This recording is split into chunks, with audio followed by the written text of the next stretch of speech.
Hai, kembali lagi di video pembelajaran kali ini. Teman-teman pasti sudah pada nggak sabar kan pengen belajar bersama kami? Yuk kita sama-sama belajar. Nah, pada hari ini kami dari kelompok 3 akan membahas terkait dengan materi pembelajaran interprofesional dan bekerja interdisiplin, reflektif praktik klinik, penurunan resiko, dan promosi kesehatan pada kehamilan remaja trimester ketiga.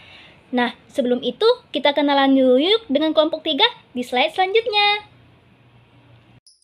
Hai semuanya, perkenalkan nama saya Angel Selamowe Panjitan dengan NIM 202215202020111. Baik, di sini saya akan menjelaskan mengenai promosi kesehatan pada kehamilan remaja di trimester ketiga. Hai teman-teman semua, perkenalkan nama aku Fitri Arnanda dengan NIM 202215202008. Nah, pada materi ini aku akan jelasin terkait dengan reflektif praktik klinik pada kehamilan remaja trimester ketiga. Hai teman-teman, perkenalkan saya Sri Nurhansyah dengan NIM 202215202021. Baik, di sini saya akan menjelaskan mengenai pembelajaran interprofesional dan bekerja interdisiplin pada kehamilan remaja trimester ketiga. Halo teman-teman, perkenalkan nama saya Wadia Uli Ramadini dengan NIM 202215202019. Jadi di sini saya akan menjelaskan tentang penurunan resiko kehamilan pada remaja di trimester ketiga. Untuk materi pertama ada pembelajaran interprofesional dan bekerja interdisiplin pada kehamilan remaja trimester 3.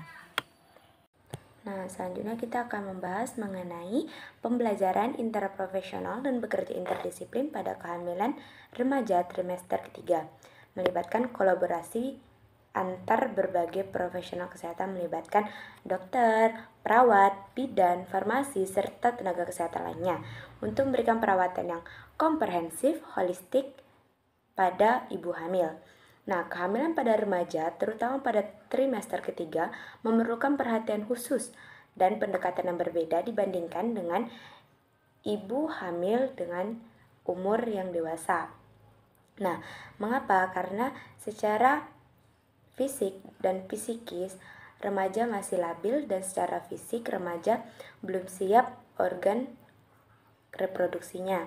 Nah, berikut ada bagaimana pembelajaran interprofesional dan bekerja interdisiplin dapat diterapkan pada kehamilan trimester ketiga pada remaja.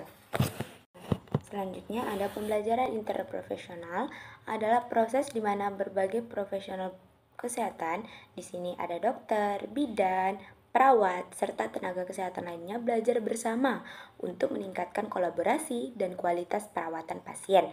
Nah, dalam konteks kehamilan remaja trimester 3 melibatkan berbagai profesional kesehatan yang bekerja sama untuk memberikan perawatan yang komprehensif. Nah, komprehensif di sini berkesinambungan dari remaja tersebut hamil, persalinan, dan nifas.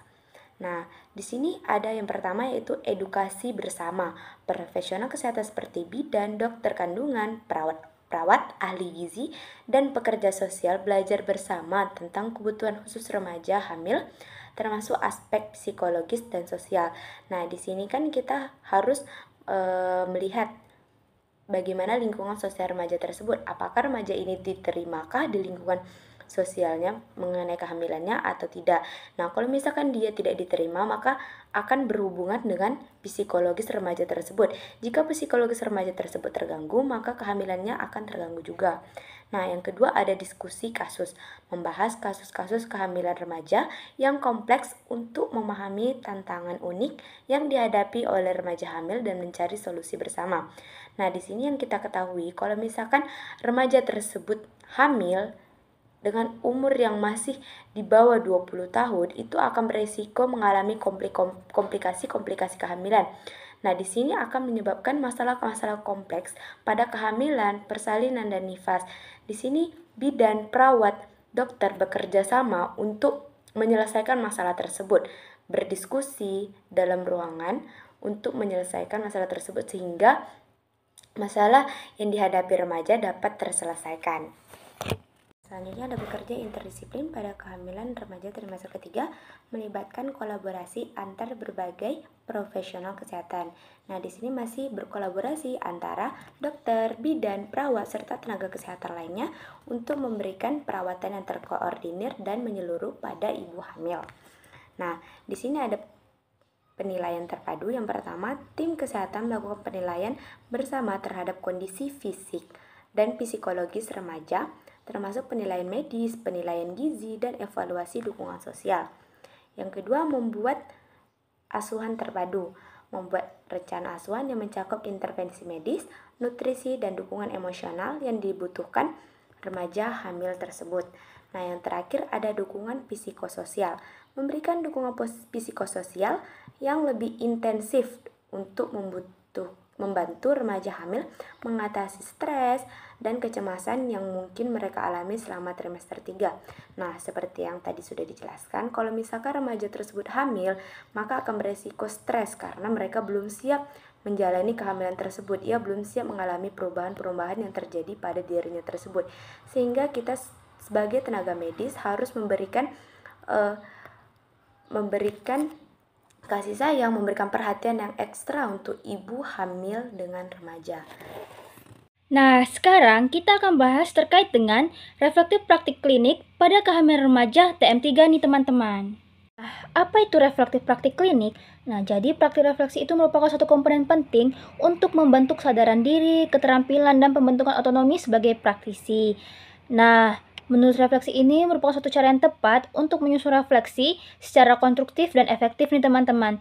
Dan juga memfasilitasi bidan untuk lebih memahami dan mendapatkan akses yang lebih baik sehingga meningkatkan praktik kebidanan profesional. Nah, praktik refleksi ini memerlukan model refleksi asuhan kebidanan yang tepat, jelas, dan koheren, sehingga dapat membantu mengkoordinir alur pikir agar refleksi dapat memberikan efek terbaik bagi perbaikan praktik selanjutnya, sehingga dapat menghasilkan pembelajaran yang optimal dari pengalaman. Nah, sekarang kita masuk ke model refleksi. Nah, jadi salah satu model refleksi yang digunakan itu adalah model Gibbs yang menyajikan pertanyaan dasar yang dapat membantu struktur refleksi. Nah, sebagai salah satu model yang sebelumnya digunakan untuk mendukung penilaian secara berkelanjutan pada area praktik. Nah, teman-teman bisa lihat di PPT-nya bahwasannya terdapat model Gibbs, yaitu tersusun dari 6 langkah nih teman-teman. Yang pertama ada deskripsi, kedua feeling atau emosi pribadi terhadap kasus, yang ketiga ada evaluasi, yang keempat ada analisis, yang kelima conclusion atau kesimpulan, dan yang keenam itu ada action plan atau tindak lanjut. Nah, sekarang teman-teman, kita akan langsung masuk ke contoh reflektif kasusnya. Nah, di sini kami mengambil contoh reflektif kasus yaitu kehamilan seorang remaja dengan usia kehamilan yaitu memasuki trimester 3. Nah, kita langsung saja ya teman-teman, contoh reflektif kasus. Nah, berikut terkait dengan judul kasusnya, yaitu asuhan kebidanan pada Nyonya M, usia 19 tahun, kehamilan trimester 3, dengan anemia ringan di RSIA atau Rumah Sakit Ibu dan Anak, Rumkitban Malang. Nah, yang pertama itu ada deskripsi. Nah, di deskripsinya itu yang pertama ada tanggal, yaitu tanggal 29 November 2020, tanggal kunjungan si Nyonya M tersebut. Lalu ada waktu tempat, yaitu pukul 12 WIB di ruang kabar RSIA Rumkitban Malang. Nah, dengan nomor register 000-15679 dan pengkajinya itu sendiri yaitu ada Dr. Anissa Zatu Sunaring Tias. Nah, yang pertama kita masuk ke data subjektif. Nah, di sini ada data subjektif dari ibu, biodatanya yaitu nama ibu Nyonya M, usia 19 tahun, agama Islam, pendidikan SMA, pekerjaan ibu rumah tangga dan alamatnya di Jalan Kolonel Sugiono 992 RT 5 RW 3 Sukun Malang. Nah, untuk nama suaminya itu yaitu Tuan A, usianya juga 19 tahun, agama Islam, pendidikan SMA, dan pekerjaan karyawan swasta. Alamatnya di Jalan Kolonel Sugiono 992 RT 5 RW 3 Sukun Malang. Nah, adapun alasan datang ibu yaitu ibu datang ingin memeriksakan kehamilannya. Nah, keluhan utama ibu yaitu ibu mengatakan sering kencing, pusing, dan nyeri punggung. Nah, adapun untuk HPHT-nya sendiri itu tanggal 24 bulan 2 tahun 2020 dan untuk HPL-nya yaitu jatuh pada tanggal 1 bulan 12 2020. Nah, selanjutnya yaitu di riwayat kehamilan sekarang. Yang pertama riwayat ANC. Nah, di trimester pertama, ibu mengatakan periksa 2 kali. Pertama di bidan dan keluhan mual, muntah, diberi terapi, FE 1x1, vitamin C B6, KIE nutrisi dan istirahat yang cukup. Nah, periksa kedua di bidan tidak ada keluhan, diberi terapi FE 1x1, KIE gizi dan istirahat yang cukup. Nah, lalu di trimester 2, ibu mengatakan periksa 2 kali di bidan dengan tidak ada keluhan, diberi terapi FE 1x1, KIE-nya gizi dan istirahat yang cukup. Nah, di trimester ketiga, ibu mengatakan periksa 3 kali. Pertama di bidan dengan keluhan keputihan, diberi terapi FE 1x1 juga. Nah, KIE menjaga kebersihan personal hygiene, dan periksa kedua itu di bidan dengan tidak ada keluhan. KIE lanjut vitamin C. Periksa ketiga di Rumkitban Malang dengan keluhan pusing, sering kencing, dan diberi terapi tablet FE dan vitamin C. KIE istirahat yang cukup, gizi, dan nutrisi. Nah, selanjutnya yang B yaitu gerakan janin. Ibu mengatakan mulai merasakan gerakan janin sejak umur kehamilan 16 minggu, sekitar 10-15 kali dalam sehari. Nah, yang C, ibu tidak pernah mengalami tanda bahaya kehamilan trimester 3, seperti perdarahan, tidak ada gerakan janin, ketuban pecah dini, dan preeklamsi. Nah, yang B ada data objektif, pemeriksaan umum, keadaan umum baik, kesadaran kompos mentis, tanda-tanda vital, tekanan darah 100/80 mmHg, nadi 82 kali per menit, suhu 36,5 derajat Celcius, pernapasan 20 kali per menit, berat badan sebelum hamil 67 kg, BB sekarang 68 kg, tinggi badan 155 cm, dan lila yaitu 28 cm. Pemeriksaan penunjang adalah pemeriksaan laboratorium yaitu pada tanggal 25 November 2020, ANC terpadu di PMB Lista, hasilnya yaitu HB-nya 10,5 gram per desiliter, golongan darahnya A, protein urin negatif, dan reduksi urin juga negatif. Nah, kita masuk ke poin yang kedua nih, yaitu emosi pribadi terhadap kasus. Nah, yang menjadi emosi pribadi dari kasus ini yakni dari hasil cek laboratorium Nyonya M didapatkan bahwa kadar HB-nya itu 10,5 gram per desiliter dengan anemia ringan, disertai juga dengan keluhan sering kencing, pusing, dan nyeri punggung. Nah, hal ini bisa terjadi karena usia Nyonya M itu masih terbilang muda, yakni 19 tahun, merupakan salah satu faktor risiko terjadinya anemia pada kasus tersebut. Wanita yang berumur kurang dari 20 tahun atau lebih dari 35 tahun mempunyai risiko yang tinggi untuk hamil karena akan membahayakan kesehatan dan keselamatan ibu hamil maupun janinnya. Nah, juga berisiko mengalami perdarahan dan dapat menyebabkan ibu mengalami anemia. Nah, lalu yang ketiga yaitu ada evaluasi. Nah, yang pertama, ibu sudah mengetahui terkait dengan hasil pemeriksaan yang telah dilakukan. Yang kedua, ibu sudah mengerti terkait harus menghindari aktivitas yang berlebihan, perbanyak minum air putih, dan memperbanyak istirahat. Yang ketiga, ibu sudah mengetahui penyebab ia sering kencing pada masa kehamilan trimester 3 nih teman-teman. Yang keempat, ibu sudah mengerti terkait makanan apa saja yang mengandung zat besi. Yang kelima, ibu sudah mengerti terkait apa saja risiko ibu hamil dengan anemia pada saat persalinan, baik pada si ibu maupun pada si bayi. Yang keenam, ibu telah menerima tablet FE dan kalsium dan telah mengerti terkait aturan meminumnya, dan ibu telah mengerti efek sampingnya. Yang ketujuh, ibu telah mengerti terkait apa saja persiapan persalinan. Lalu yang kedelapan, ibu telah mengerti terkait dengan tanda bahaya kehamilan pada trimester 3. Nah, yang kesembilan, ibu telah mengerti bahwa ia harus selalu rileks dan berpikir positif bahwa kehamilan dan persalinannya akan berjalan dengan normal dan lancar. Yang kesepuluh, ibu dan suami mengerti agar selalu mendukung proses persalinannya si ibu. 11. Ibu bersedia datang kembali untuk kunjungan ulang atas waktu-waktu jika ada keluhan. Yang ke-12, ibu mengerti bahwa perlu untuk berkolaborasi dan berkonsultasi dengan dokter SPOG.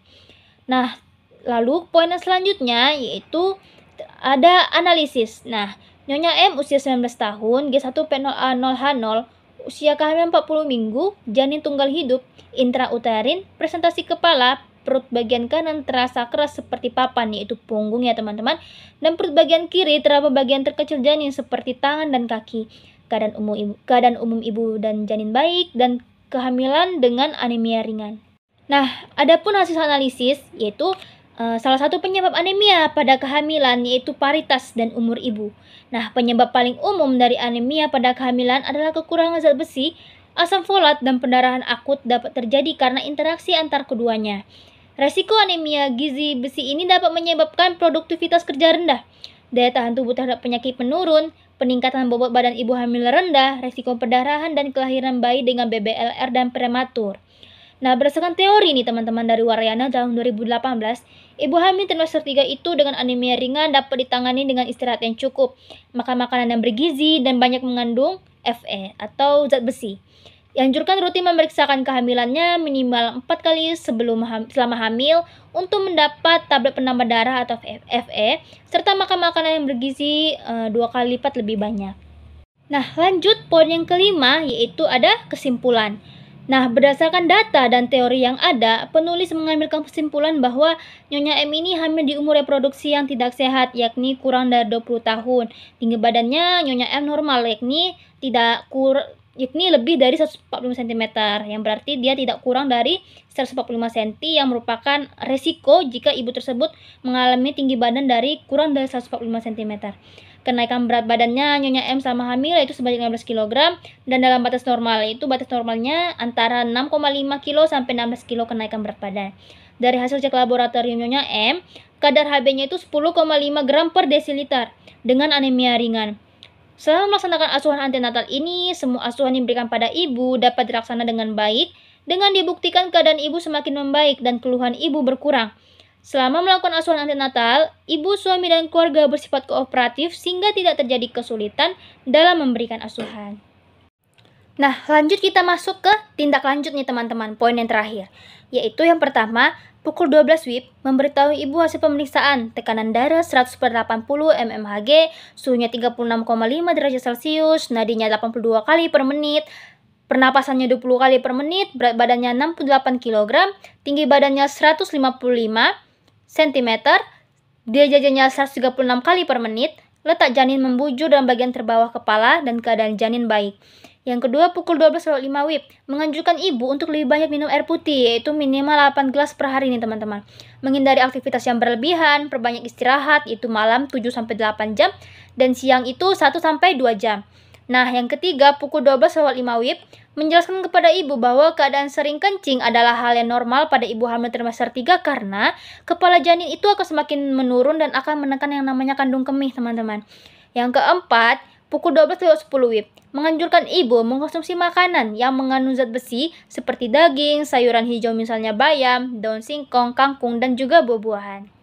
Nah, yang kelima, pukul 12.15 WIB, menjelaskan pada ibu hamil terkait dengan resiko ibu hamil dengan anemia pada saat persalinan, teman-teman, yaitu pada ibu yang pertama ada gangguan HIS, karena proses persalinan akan mempengaruhi kinerja otot reproduksi, yaitu otot uterus, otot panggul, dan ligamen, yang mengakibatkan ibu tidak mempunyai kekuatan HIS, teman-teman.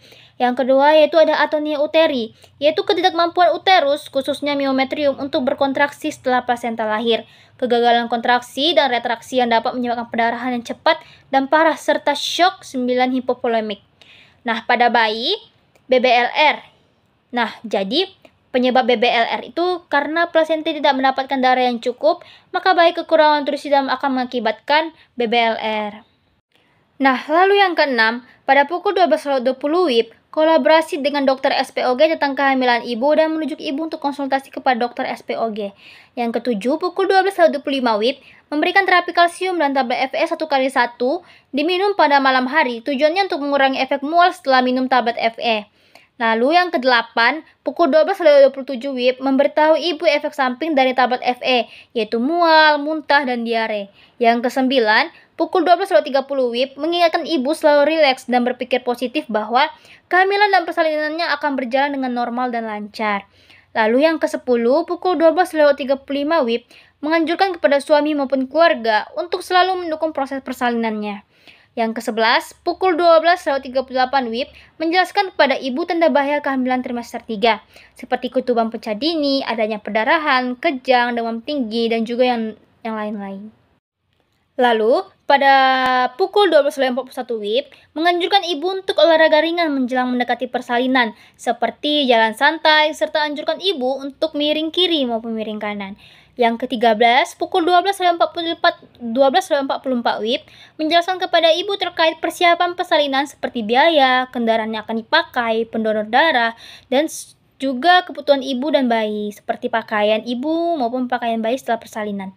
Yang ke-14, pukul 12.48 WIB, menjelaskan informasi terkait KB. Nah, agar apa? Agar ibu itu setelah melahirkan bisa langsung menentukan atau memutuskan ingin memakai KB apa. Nah, lalu yang ke-15, pukul 12.53 WIB, mendokumentasikan tindakan dan asuhan yang diberikan dalam buku KIA.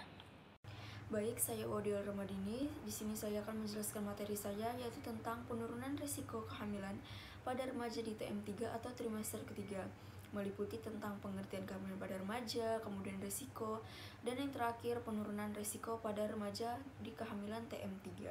Baiklah, untuk tidak memperlama, langsung saja saya membacakan materi saya. Baik, sebelum saya menjelaskan tentang materi saya ingin sedikit menjelaskan tentang pengertian kehamilan pada remaja. Jadi kehamilan pada remaja ini adalah kehamilan yang terjadi pada wanita dengan usia kurang 20 tahun atau wanita yang hamil dengan usia 15-19 tahun. Wanita yang hamil pada usia ini itu akan mengalami resiko yang lebih besar, rentan terjadi komplikasi pada kehamilan dan persalinan nanti. Kenapa kehamilan pada remaja ini bisa terjadi? Yaitu bisa disebabkan oleh beberapa faktor, mulai dari norma budaya, kemudian ketidaksamaan gender, kemudian saraf pergaulan atau seks bebas, kemudian penyalahgunaan zat seperti alkohol, atau juga bisa difaktorkan dengan kemiskinan, kurangnya pendidikan, kemudian kurangnya edukasi tentang kesehatan reproduksi, kemudian juga bisa terjadi karena penyalahgunaan alat kontrasepsi. Kemudian di sini saya akan menjelaskan sedikit, yaitu perempuan yang hamil di bawah usia 20 tahun ini sering kerap mendapatkan stigma negatif dari masyarakat, baik pun dari teman sebaya ataupun lingkungan sekitar. Terlebih lagi kehamilan tersebut adalah kehamilan yang tidak direncanakan oleh remaja tersebut. Kemudian masalah ekonomi juga kerap menjadi perempuan di usia yang sangat muda karena umumnya belum mapan dan tidak memiliki pendidikan atau ketidakmampuan untuk memungkinkan mendapatkan pekerjaan. Selain risiko sosial dan ekonomi, hamil di bawah usia 20 tahun juga meningkatkan risiko terjadinya komplikasi. Nah, di sini saya akan menjelaskan sedikit beberapa. Berikut adalah komplikasi yang mungkin terjadi. Yang pertama itu adalah depresi. Beberapa studi menunjukkan bahwa wanita yang hamil di usia 20 tahun atau kurang dari 20 tahun akan berisiko mengalami stres, baby blues, hingga keinginan untuk bunuh diri. Ini mungkin disebabkan oleh beban dan tuntutan yang harus dihadapi karena belum siap merawat diri dan mengasuh bayinya juga. Kemudian itu kurangnya perawatan prenatal. Hamil di usia di bawah 20 tahun bisa membuat perempuan tidak mendapatkan perawatan prenatal yang tepat, terutama tidak mendapatkan dukungan dari orang tua atau pasangan.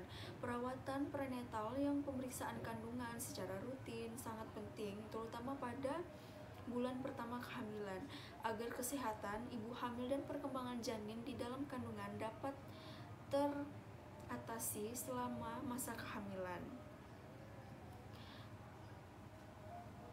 Kemudian risiko tekanan darah tinggi. Berbagai studi menunjukkan bahwa wanita yang hamil di bawah usia 20 tahun biasanya itu mengalami risiko terjadi hipertensi dan preeklamsi jika dibandingkan dengan wanita berusia 20 ke atas atau 30 tahun.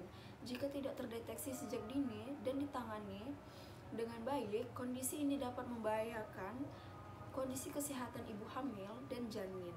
Kemudian anemia. Hamil di usia remaja juga dapat meningkatkan risiko anemia. Kondisi ini dapat membuat ibu hamil merasa lemah dan lelah, hingga dapat memengaruhi tumbuh kembang janin. Kondisi ini juga dapat meningkatkan risiko ibu hamil yang terlalu muda untuk mengalami pendarahan pada persalinan.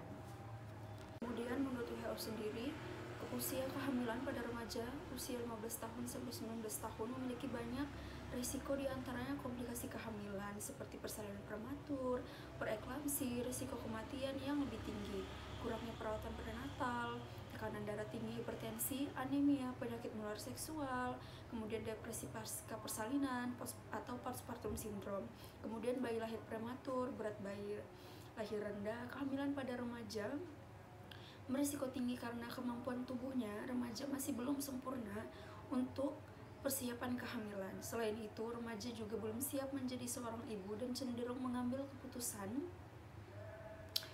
resiko tanpa mempertimbangkan terlebih dahulu. Kehamilan remaja juga berdampak pada sosial dan ekonomi, seperti ketidakstabilan ekonomi pasangan muda. Baik, langsung saja di sini ada penurunan risiko. Saya akan menjelaskan poin pertama. Yang pertama itu adalah memberikan dukungan kepada remaja yang sudah terlanjur mengalami kehamilan pada usianya. Berikan dukungan psikologis kepada remaja tersebut, memberikan dukungan dan meyakinkan bahwa dia bisa menghadapi semua yang telah dialaminya. Yakinkan bahwa dia bisa merawat dan menjaga bayinya nanti, agar dapat mengurangi risiko depresi pada ibu dengan usianya yang masih terlalu muda.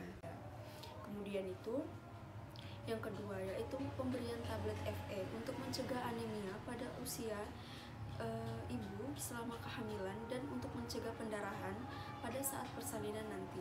Ibu hamil dan usia remaja rentan terkena anemia dikarenakan kurangnya asupan zat besi, asupan nutrisi, perubahan hormon, dan riwayat anemia sebelumnya.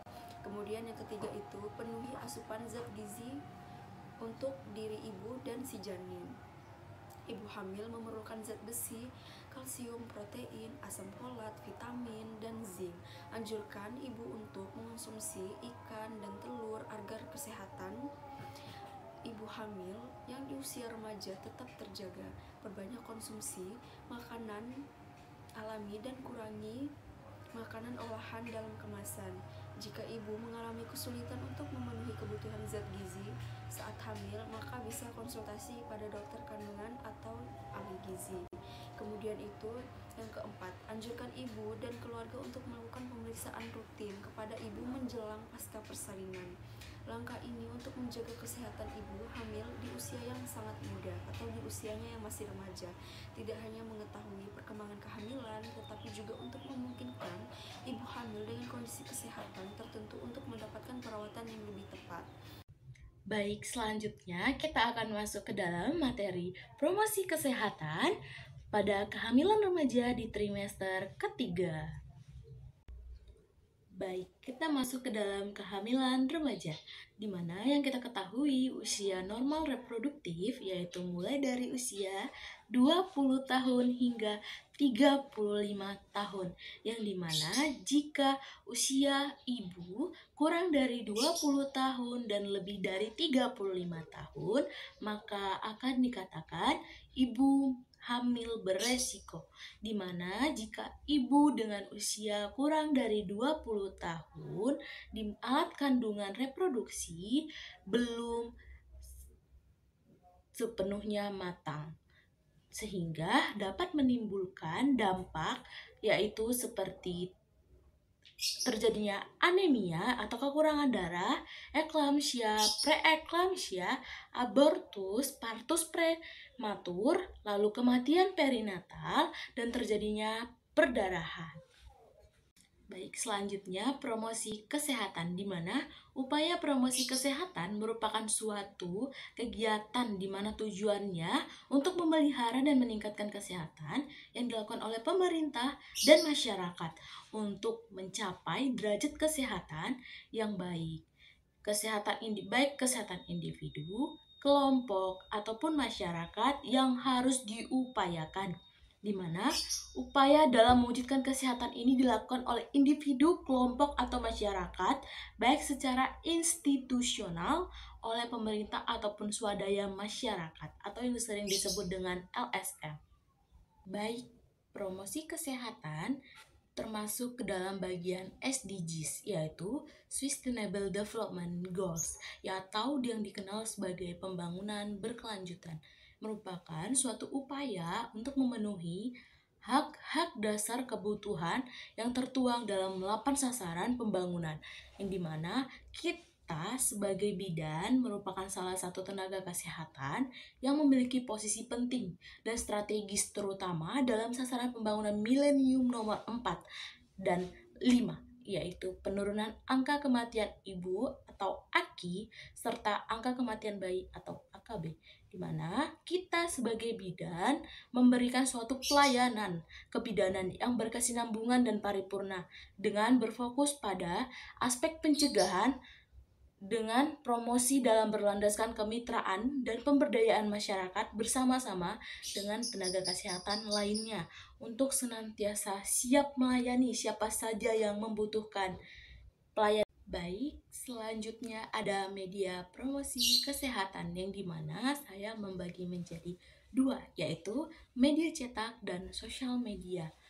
Yang dimana dalam media cetak kita dapat menemukan informasi-informasi kesehatan melalui poster, leaflet, brosur, majalah, buku, koran, lembar balik, pamflet, dan flipkart. Sedangkan dalam sosial media kita dapat menemukan informasi-informasi kesehatan dapat melalui Instagram, TikTok, WhatsApp, Facebook, aplikasi kesehatan seperti Halodoc, dan sebagainya. Baik, di sini saya ada contoh leaflet pada kehamilan di trimester ketiga. Mungkin teman-teman dapat melihat contoh leaflet yang saya cantumkan. Nah, di sini ada beberapa hal yang harus diperhatikan ibu kehamilan remaja di trimester ketiga. Yang pertama yaitu adalah pemeriksaan USG, di mana pemeriksaan USG bertujuan untuk memantau pertumbuhan dan perkembangan janin serta mendeteksi kemungkinan adanya cacat atau komplikasi. Yang kedua yaitu pemeriksaan ANC atau antenatal care, di mana tujuan dari pemeriksaan ANC ini tersendiri yaitu memantau kesehatan ibu serta janin untuk mendeteksi komplikasi seperti hipertensi, diabetes, dan anemia. Baik, selanjutnya yang ketiga yaitu kebersihan diri dengan mencegah infeksi dan komplikasi terutama pada area genitalia serta payudara ibu. Dan selanjutnya yaitu pemenuhan nutrisi, di mana pemenuhan nutrisi ini bertujuan untuk memastikan bahwa janin mendapatkan nutrisi yang cukup untuk pertumbuhan dan perkembangan. Baik, selanjutnya itu kebutuhan gizi, di mana memenuhi kebutuhan gizi ibu untuk mendukung yang namanya kesehatan dan energi.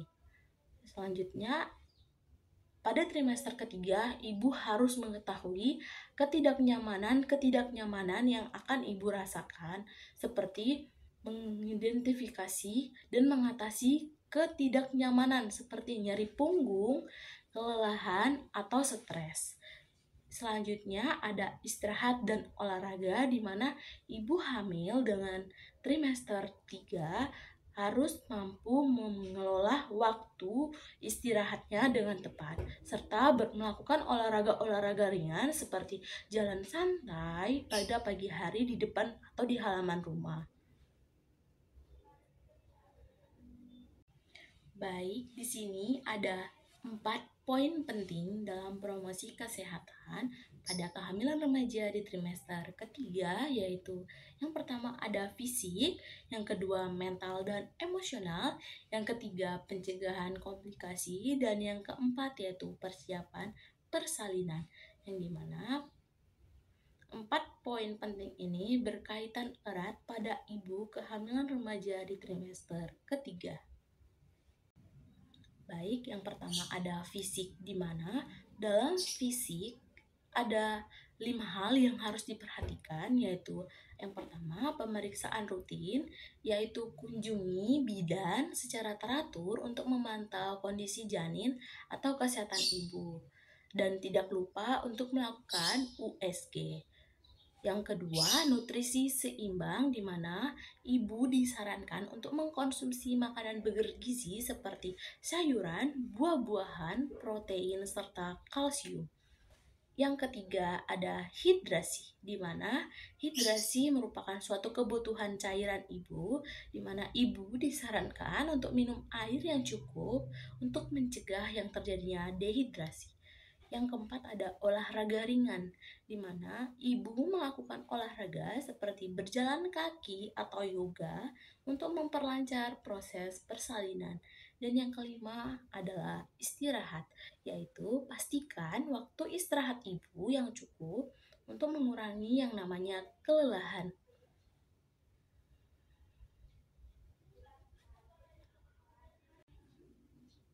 Baik, yang kedua ada mental dan emosional. Ada 4 poin penting dalam mental dan emosional. Yang pertama yaitu dukungan keluarga. Berdiskusi dengan keluarga tentang perasaan dan kebutuhan yang ibu butuhkan. Yang kedua, konseling, yaitu memanfaatkan layanan konseling untuk mengatasi yang namanya stres dan kecemasan. Yang ketiga, ada pendidikan seksual, di mana mempelajari tentang seksualitas dan kesehatan reproduksi. Yang keempat, ada persiapan menyusui, di mana ibu mempelajari bagaimana teknik menyusui yang benar. Baik, selanjutnya poin ketiga yaitu pencegahan komplikasi. Ada 4 poin penting di dalam poin pencegahan komplikasi. Yang pertama, pencegahan anemia, di mana ibu disarankan untuk mengkonsumsi suplemen zat besi jika dianjurkan dokter, dan ibu hamil disarankan untuk meminum 90 tablet selama masa kehamilan. Yang kedua, pencegahan infeksi dengan mencuci tangan secara teratur dan hindari kontak dengan orang sakit. Yang ketiga, pemantauan tekanan darah. Pantau tekanan darah secara teratur, karena pada masa kehamilan dapat menimbulkan yang namanya eklamsi dan preeklamsia. Yang keempat, pemantauan gula darah, yaitu memantau gula darah jika ibu memiliki riwayat diabetes. Baik, yang keempat ada persiapan persalinan. Dalam poin persiapan persalinan ada 4 poin di dalam persiapan persalinan. Yang pertama ada kelas persiapan persalinan, di mana ibu disarankan untuk mengikuti kelas dalam memahami proses persalinan, agar ketika proses persalinan ibu telah memahami sebagian dari rasa-rasa sakit yang akan dialami ibu pada saat proses persalinan. Yang kedua, pembuatan rencana persalinan, yaitu membuat rencana persalinan dengan dokter atau bidan, agar dokter atau bidan dapat meluangkan waktunya pada saat ibu melakukan persalinan. Yang ketiga, pemilihan rumah sakit. Pilih rumah sakit yang nyaman dan terdekat, yang dimana tujuannya sewaktu-waktu jika ibu ingin melakukan persalinan, ibu sudah dapat langsung menuju ke tempat persalinan yang telah dipilih. Yang keempat yaitu persiapan perlengkapan bayi, di mana ibu menyiapkan seluruh perlengkapan yang akan dibutuhkan oleh bayinya sendiri. Nah, itu tadi materi yang telah disampaikan. Gimana? Menarik bukan? Nah, semoga materi yang sudah disampaikan bisa menambah wawasan teman-teman sekalian. Nah, itu saja dari kami. Sekian dan terima kasih. Dadah!